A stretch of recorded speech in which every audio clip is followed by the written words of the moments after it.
work? Nuclear weapon development, physics. I mean, they do everything there. So how do they approach you to say, hey, Bob, why don't you come on out to the Nevada desert? Well, the way this went down was, at that time, it was 1982, I had put a jet engine in my Honda, and Los Alamos put it on the front page of the paper.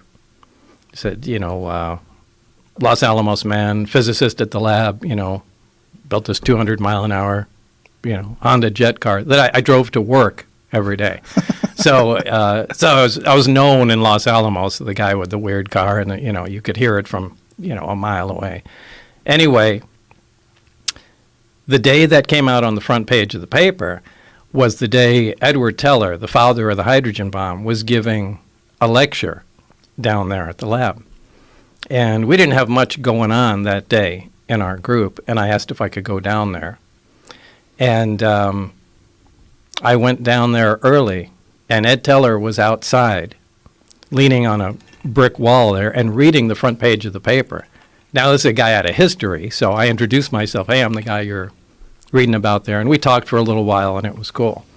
Fast forward to years later, I had moved out to Las Vegas and had, left Los Alamos and, went on to other things. And I wanted to get back into the scientific community.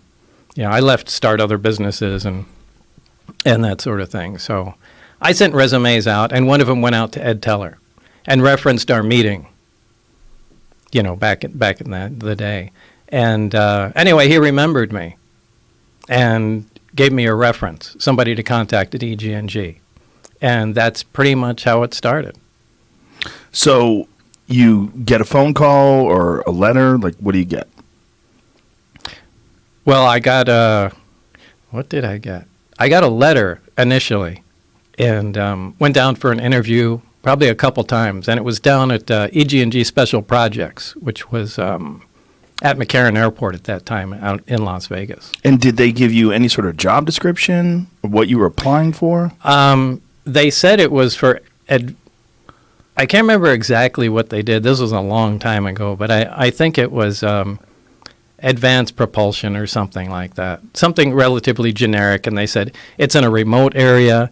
It's going to be some days on, some days off. And, it was kind of it was kind of not exactly a full-time job, but you might have to be out there for 2 weeks at a time and take 2 weeks off. So it was kind of the work schedule would be kind of broken up.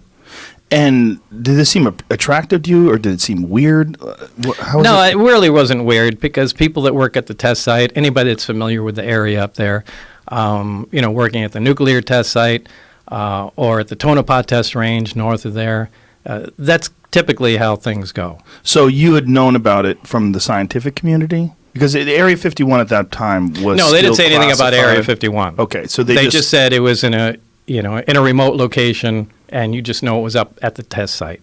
Right. So, but there was no mention of Area 51 at that time. So they've done hundreds of nuclear tests in Nevada. That whole area there's giant chunks of Nevada that people. Yeah, there's a big piece of Nevada, and it's split up into different areas. There's a nuclear test site. There's Area 51. There's the Tonopah test range north of that. There's little sub-areas. There's areas where they test chemical weapons and things like that. So it's all broken up as a gigantic test area.